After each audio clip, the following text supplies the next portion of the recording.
cold morning. Little update here.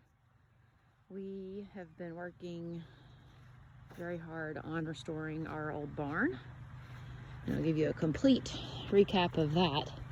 But I thought I would give you a little chicken update as well, and something that I just found. So excuse our mess. As I said, we've been remodeling, rejuvenating this old barn, which our best guess is it's probably, gosh, we don't even know, like 80 years old maybe.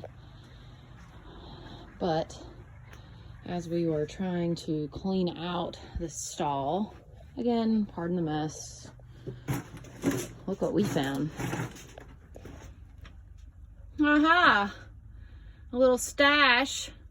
So one of our girls, when we let them free range, they like to come in here, and all this mud and stuff, they really like to take the dust baths and things. And I haven't noticed that any eggs are missing because we're getting around the same amount.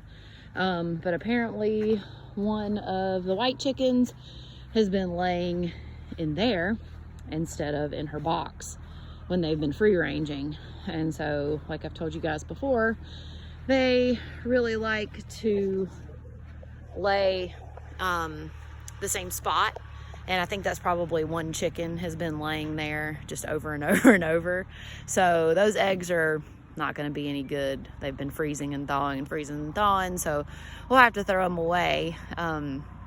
And recently we've had, in the last week, we've had to quit letting the girls free range for a while because we had let them out and we were here, and they went up on the top of the hill up there where Charlie is with the tractor, and even beyond there. Oh, hi, Bean. Thank you.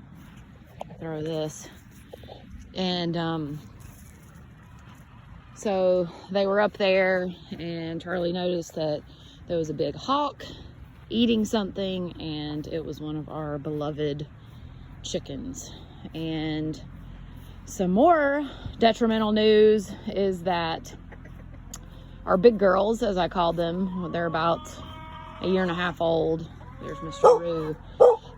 But as you guys probably remember, we had hatched about 20 young chickens and had them in this coop beside these girls. And we had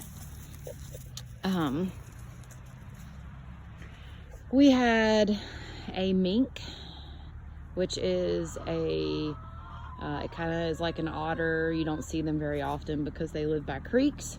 Well, our chicken coop happens to be this close to a creek. That's a creek right there. And so we lost about 17 chickens the first couple of nights. We did a bunch more work to the coop. And then on Christmas Day, we came home to find that the remaining 8 had been killed. And it really sucks because we raised these guys from little babies and hatched them from these guys' offspring. And so we started setting some traps, and it sucks to have to exterminate, for lack of better terms, an animal. I'm an animal lover, but this guy was just killing to kill. So minks kill and don't eat the chickens, they just drink their blood, and it's very sad. So we have caught the mink, so hopefully we're gonna do a floor in this second coop, and I will show you the mink because if you saw my Facebook post, we tanned the deer hide that was harvested off of our property this year, along with using it for our meat all winter, or all year, hopefully. But we've since tanned the mink hide. So I'll show you that and kind of tell you more about that. But anyway, just a little old chicken